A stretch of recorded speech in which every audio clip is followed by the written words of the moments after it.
School of Magic Season 2 Title Scarlet Red Wind समीक्षा।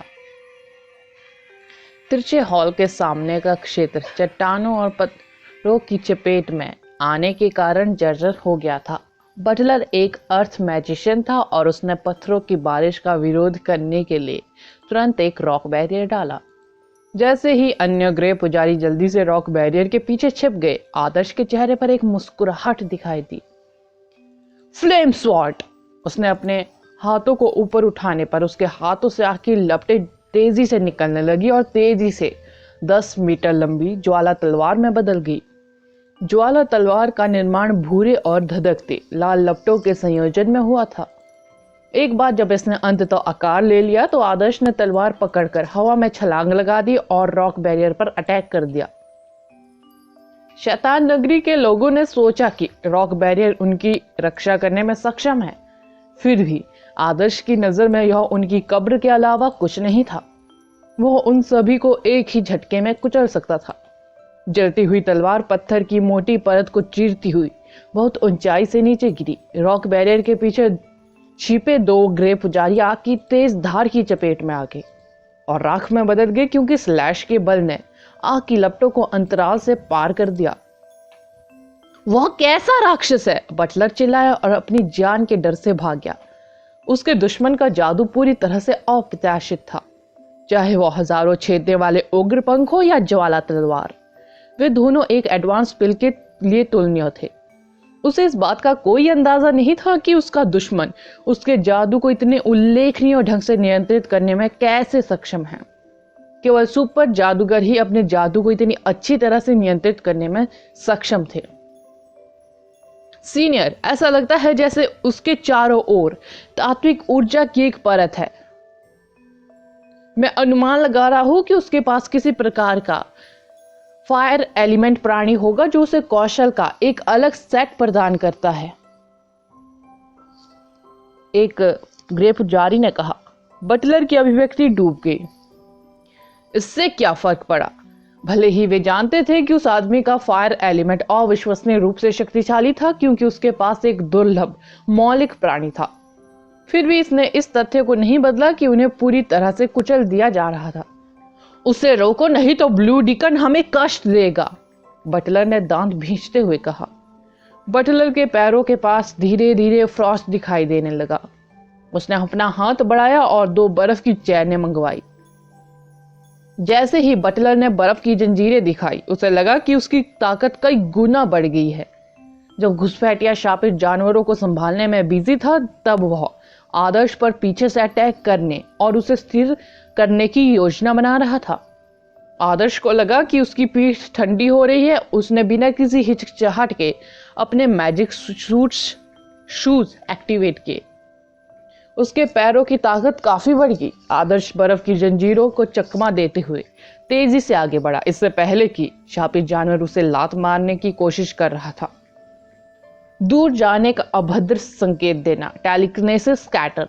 आदर्श के चारों ओर एक चांदी की चमक टिमटिमा रही थी और एक प्रतिकारक शक्ति अचानक प्रकट हुई, जिसने उन शापित जानवरों को नीचे गिरा दिया जो उड़ते हुए आदर्श पर झपट रहे थे।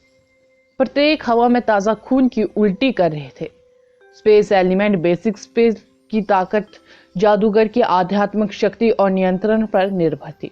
दूसरे शब्दों में, एक जादूगर का स्पेस एलिमेंट मजबूत हो जाएगा यदि उसकी आध्यात्मिक दुनिया में नेबुला या आकाश गंगाओं की संख्या बढ़ जाए। चूंकि आदर्श अब डबल इनेट एलिमेंट्स वाला एक एडवांस मैजिशियन था, इसलिए उसके स्पेस एलिमेंट स्पिलों की ताकत बेसिक रूप से दोगुनी हो गई थी। टेलीकिनेसिस स्पिल स्कैटर आसानी से उड़ने वाले सर्वेंट लेवल के प्राणियों के एक समूह को गिराने में सक्षम था। इसने स्पेस एलिमेंट की शक्तिशाली प्रकृति पर प्रकाश डाला, यहां तक कि एक बेसिक स्पिल के साथ भी। जब तक जादूगर की कल्टीवेशन पर्याप्त शक्तिशाली थी, यह 10,000 दुश्मनों को दूर भगाने के लिए पर्याप्त होगी। आदर्श अभी भी टेलीकिनेसिस के उपयोग से अपरिचित थे। यदि वेद इसका उपयोग कर रहा होता तो उसे सभी प्राणियों को खत्म करने के लिए केवल एक बार जादू करने की आवश्यकता होती। धिक्कार है, इस बच्चे के पास कितने एलिमेंट है! बटलर गुस्सा हो गया। फायर, समनिंग, स्पेस, शैडो और लाइटनिंग उसके पास है। क्या मैंने तुमसे गिनने के लिए कहा था? उसे अभी नीचे गिराओ, बटलर ने जोर से डांटा। आमतौर पर शैतान नगरी का एक जादूगर शिष्य सामान्य जादूगरों की तुलना में थोड़ा अधिक मजबूत होता था, जिसका मुख्य कारण उनके नियंत्रण में डार्क बीस्ट मॉन्स्टर और शापित जानवर थे। प्राणियों की सहायता समनिंग एलिमेंट के समान थी। फिर भी जब उनका दुश्मन इतना मजबूत था कि डार्क बीस्ट राक्षसों और शापित जानवरों की संख्या मुश्किल से उन्हें कुछ समय के लिए खरीद सकती थी, तो प्राणियों को अब कोई खास फर्क नहीं पड़ा। ऐसा कहा जा रहा है कि उन्हें केवल समय की आवश्यकता थी, क्योंकि जागीर जल्द ही एक उत्परिवृत सेना के साथ रेंगने वाली थी, जो डार्क बीस्ट मॉन्स्टर से भी अधिक मजबूत थे। जल्दी, जो कुछ भी आप कर सकते हो उसे बुलाओ। पुजारी बटलर की तरह अपने हाथ इधर उधर कर रहा था। सीनियर, हमारे पास डार्क बीस्ट मॉन्स्टर खत्म हो गए हैं, एक ग्रे पुजारी ने कहा। बकवास! क्या हमारे पास अभी भी उनमें से बहुत सारे नहीं हैं? बटलर ने पुल की ओर इशारा किया और रुक गया। जैसे ही उसकी नजर पुल पर पड़ी, उसने देखा कि एक अजीब लाल लाल हवा डार्क बीस्ट मॉन्स्टर का नरसंहार कर रही है। शैतान नगरी के लोगों ने शुरू में सोचा था कि स्विफ्ट स्टारवुल्फ इसके लिए जिम्मेदार था। फिर भी उन्हें एहसास हुआ कि स्विफ्ट स्टारवुल्फ ने पुल के दूसरे छोर पर केवल लगभग 50 डार्क बीस्ट मॉन्स्टर को मार डाला था। हालांकि जैसे ही लाल लाल हवा आगे बढ़ी, यहां तक कि शापित जानवर भी कुछ ही सेकंड में खूनी धुंध में बिखर गए।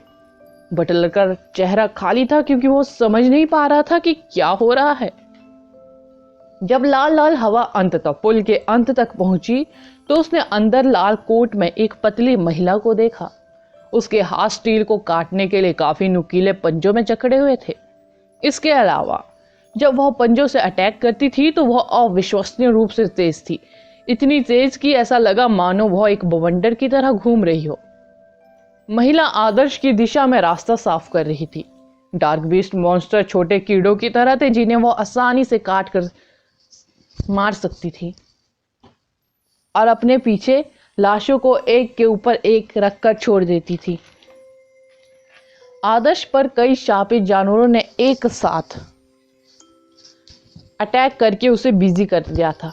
उन्होंने उसे मैजिक करने का कोई मौका नहीं दिया। आदर्श को प्राणियों को करीब आने से रोकने के लिए एक विद्युत क्षेत्र स्थापित करके अस्थायी रूप से बचाव करने के लिए मजबूर होना पड़ा। वह अपनी लपटों से अटैक करने की प्रतीक्षा करते हुए आने वाले अटैकों को विफल करने के लिए टेलीकिनेसिस फील्ड का उपयोग कर रहा था। हालांकि उसने जल्द ही एक शक्तिशाली उपस्थिति को करीब आते देखा। ऑरा एक ही समय में परिचित लेकिन अजीब महसूस हुआ। ऐसा कहा जा रहा है कि आदर्श को शत्रुता का कोई संकेत महसूस नहीं हुआ, बल्कि इसके साथ एक हल्का सा संबंध महसूस हुआ। वह पीछे मुड़ा और उसने 3 शापित जानवरों को बुनती हुई एक महिला की शैडो देखी। जैसे ही उसने अपनी बाजुएं बाहर निकाली, लाल धुंध ने उसे घेर लिया। आदर्श ने एक फुर्तीले लेकिन विशाल लाल चमगादड़ को गंदे डार्क बीस्ट मॉन्स्टर और शापित जानवरों के बीच तेजी से उड़ते हुए देखा और वह उसके बगल में आ गिरा। जमीन को छूने से पहले आदर्श ने उसी धुंध को कहीं से बाहर आते देखा, जिसमें से लंबे सुंदर पैरों की एक जोड़ी फैली हुई थी। उसके बाद एक जीवित लाल कोट और एक ग्लैमरस महिला दिखाई दे रही थी। कपड़ों के टुकड़े तेजी से हिल रहे थे। फिर भी एक पल के लिए आदर्श को लगा कि उसने कुछ शानदार देखा है। महिला दुबली पतली थी, फिर भी अपने तरीके से सेक्सी और लाजवाब थी। आदर्श, आकर्षक ऑरा वाली महिला ने उसे एक शुद्ध मासूम मुस्कान दी। समीक्षा? आदर्श हैरान रह गया। उन्हें आखिरी बार मिले हुए काफी समय हो गया था। वह उसे पहचानने में लगभग असफल रहा, क्योंकि वह बिल्कुल अलग व्यक्ति लग रही थी। आदर्श ने समीक्षा के पीछे देखा और रास्ते में डार्क बीस्ट मॉन्स्टर की लाशें देखी। उसे विश्वास नहीं हो रहा था कि यह सब उसकी ही करतूत थी। School of magic season 2 title. आप क्या सोचते हैं कि मैं कौन हूं? आदर्श को अभी भी समीक्षा की पहली छाप याद है। यह शंघाई की एक गली में एक छोटी सी कॉफी शॉप में थी। वह जिस बुरे सपने से गुजर रही थी, उसके बावजूद उसके पीले चेहरे पर अभी भी एक दोस्ताना मुस्कान थी, जो उसकी नाजुक उपस्थिति के पीछे की मजबूत इच्छा शक्ति को उजागर कर रही थी। हालांकि समीक्षा का स्वभाव पूरी तरह से बदल गया था। वह अब एक युवा मासूम लड़की नहीं थी। लंबे लाल कोट ने उसके पतले शरीर को आकर्षक बना दिया, जिससे उसे एक आकर्षण मिला, जबकि उसके आसपास की अस्पष्ट काले ऑरा ने उसे थोड़ा रहस्यमय बना दिया। हालांकि आदर्श को देखकर समीक्षा के चेहरे पर मुस्कान हमेशा भोली थी। यह पड़ोस की एक लड़की की तरह थी, जो पड़ोस में बड़े भाई के सामने हमेशा शर्मीले व्यवहार करती थी, भले ही वह समाज में कितनी भी अनुभवी क्यों ना हो। आदर्श को इसका वर्णन करने के लिए कोई शब्द नहीं मिला। उसने समीक्षा को घूरते हुए कहा, तुम सच में बहुत बदल गए हो। आपको ऐसा लगता है? समीक्षा अविश्वसनीय रूप से खुश थी। वह उसे कुछ दिखाने के लिए उत्साहित लग रही थी। उसी समय उसने लापरवाही से अपना हाथ बगल की ओर लहराया। उसके खून के पंजे 5 तेज तलवारों की तरह बह गए और उन 5 डार्क बीस्ट राक्षसों के सिर काट दिए, जो उस पर चुपके से अटैक करने की कोशिश कर रहे थे। आदर्श के होठ मुड़ गए। इस विरोधाभासी दृश्य का वर्णन करने के लिए उसे कोई शब्द नहीं मिले। यह ऐसा था मानो एक असहाय युवती चिल्ला रही हो, यम थे राउंड हाउस किक के साथ उड़ते हुए एक राक्षस को भेजते हुए। आदर्श, आदर्श जल्दी करो और रानी को खत्म करो। ऐसा लगता है यह अगले चरण में विकसित होने वाला है। जब ऐसा होता तो इस प्रकार खेतों के बाहर भी फैलने वाला है। संचार उपकरण से चुटकी की आवाज फूट पड़ी। आदर्श के पास समीक्षा को पकड़ने का समय नहीं था। उसके उत्कृष्ट प्रदर्शन को देखते हुए वह एक मजबूत ब्लड ट्राइब सदस्य के रूप में विकसित हुई होगी। वह भी सही समय पर पहुंची। उसे अपने दम पर तिरछे हॉल तक रास्ता साफ करने में परेशानी होती है। मैं सीधे उनसे संपर्क करने जा रहा हूं। आपको जहरीले कीड़ों की रानी को ढूंढना होगा, अन्यथा हम सब बहुत बड़ी मुसीबत में हैं, आदर्श ने समीक्षा को बताया। समीक्षा को भी पता था कि वे एक आपातकालीन स्थिति में थे, इसलिए उसने और समय बर्बाद नहीं किया। यह जानते हुए कि अधिकांश डार्क बीस्ट राक्षस और शापित जानवर मर चुके थे, उसने तुरंत अपना कोट उतारा और लाल धुंध में गायब हो गई। समीक्षा ने अपने रोएंदार पंख फड़फड़ाए और रानी की तलाश में चुटकी के निर्देशन में तिरछे हॉल की दिशा में उड़ान भरी। शैतान नगरी के शेष सदस्य अब अपनी पकड़ नहीं बना सके। वे तिरछे हॉल की ओर भागने लगे। आदर्श आगे बढ़ा और तिरछे हॉल के भारी प्रवेश द्वार को टुकड़े टुकड़े कर दिया। तिरछा हॉल एक भूमिगत महल था। जैसे ही आदर्श अंदर घुसा, उसने तुरंत हील पहने एक गहरे भूरे बालों वाली महिला को बीच में बैठे देखा।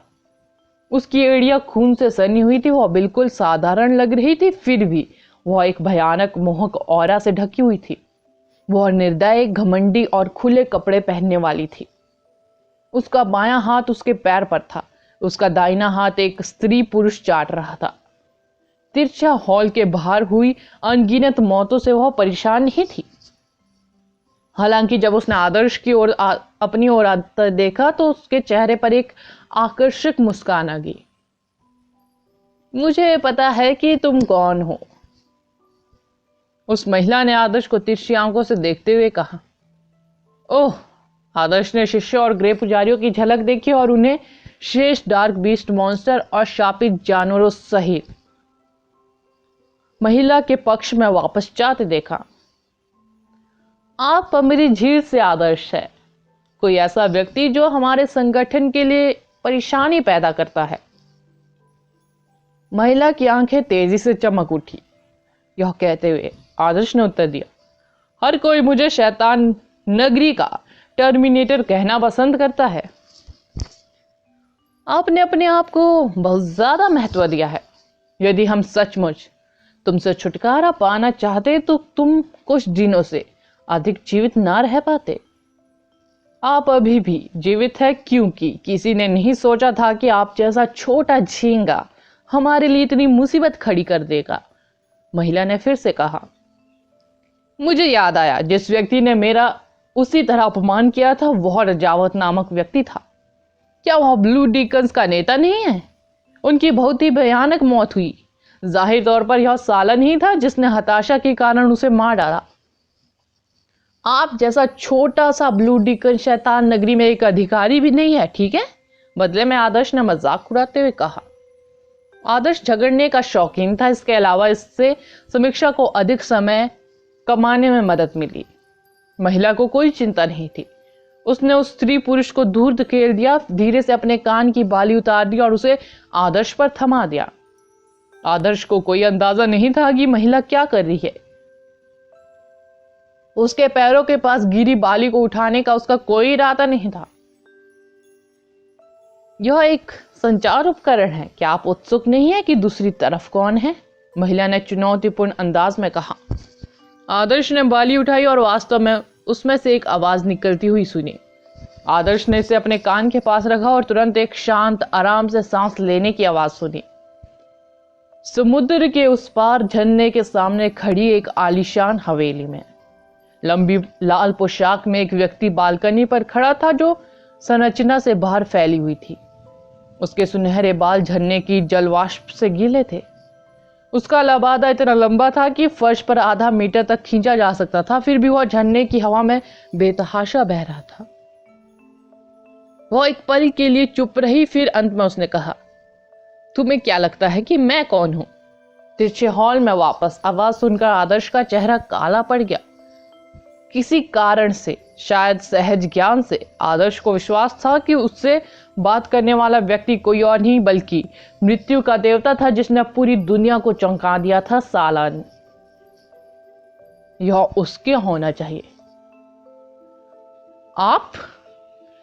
आप सालन भी है। कितने अफसोस की बात है, अगर हम वास्तव में योजना पर अड़े रहे तो आप अब जीवित भी नहीं होंगे, आदर्श ने उत्तर दिया। भैरव जी और रहस्यमय व्यक्ति सही थे। यह उनका एकमात्र मौका था, सालन को पकड़ने के बहुत करीब और उसे मारने का एकमात्र मौका। हालांकि रजावत के हस्तक्षेप ने उसे भागने की अनुमति दे दी। मैं मर जाऊंगा लेकिन सालन नहीं। सालन तो बस एक नाम है, मौत का प्रतीक। जो कोई प्लेग जैसी बुराई फैलाता है उसे सालन कहा जा सकता है। हालांकि जिन लोगों को यह नाम विरासत में मिला उनमें मैं सबसे प्रतिभाशाली निकला, सालन ने उत्तर दिया। मैंने ज्यादा पढ़ाई नहीं की है, इसलिए मुझे समझ नहीं आ रहा है कि तुम क्या कह रहे हो। अगर और कुछ नहीं है तो मैं कॉल रख दूंगा। मुझे अभी भी आपके अधीनस्थ का वध करना है, जो आकर्षक होने का दिखावा कर रही है, भले ही उसका चेहरा केवल औसत है, आदर्श ने उत्तर दिया। आप मुझसे डर रहे हैं? सालन ने कहा।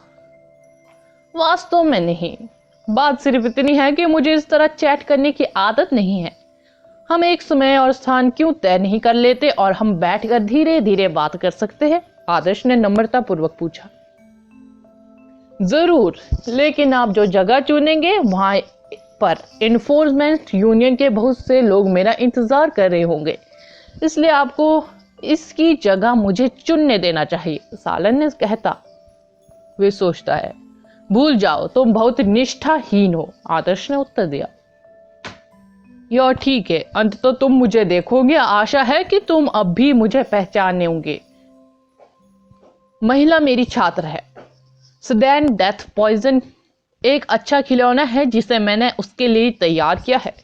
प्राणी और वह दोनों आज रात आपका गर्मजोशी से स्वागत करेंगे। बेशक यह बेहतर होगा कि यदि आप एक टुकड़े में वहां से बाहर आ सके, ताकि मैं उन सभी परेशानियों का एहसान चुका सकूं जो तुमने मुझे एक एक करके दी है, सालन ने कहा।